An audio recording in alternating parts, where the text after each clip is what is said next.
we were talking about personality. We took this assessment. We had a facilitator walk us through it. We were learning about each other. We're all fairly new to one another.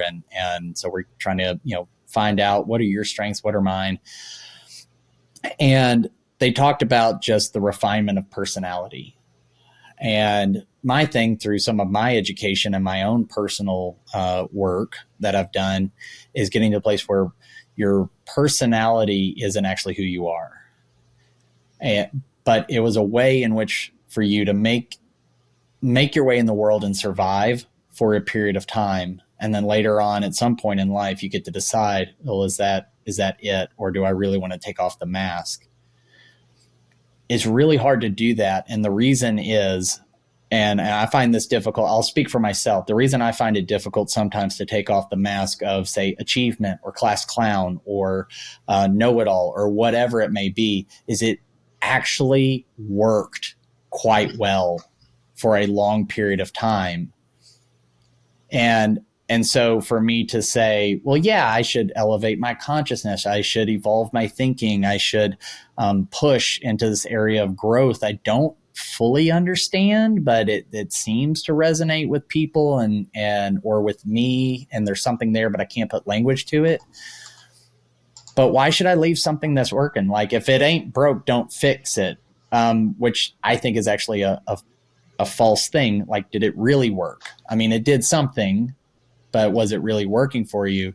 Do you see that as maybe that's part of it, is they've seen something that's worked and it's worked really well. It worked through their generations and the evolution that you just described, which I think is beautiful.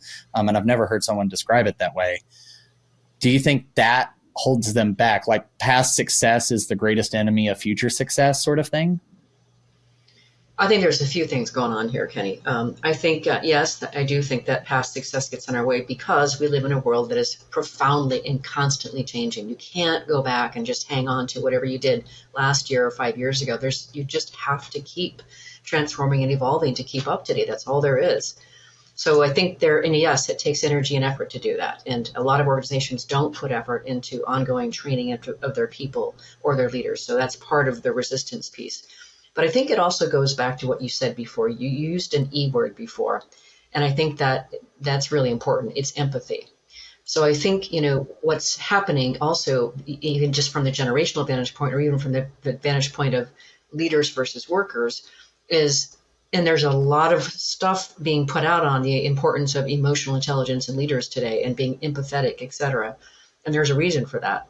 So I think that there is a general lack of empathy of just how overwhelmed and burnt out people have, been building for decades, and that they want to be able to have a little bit more semblance of, a work-life integration and, some semblance that there is a quality to their lives that doesn't have them on the hamster wheel all the time, because we did work very hard for productivity for years and years and years.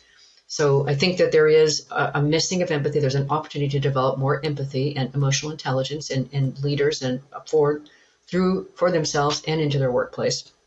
I think there's an opportunity for them to flex beyond what's easy and natural for me and go looking to see what's in it for somebody else. What's their story? What do they bring, kind of thing. Just like you were saying, appreciating somebody else's strengths.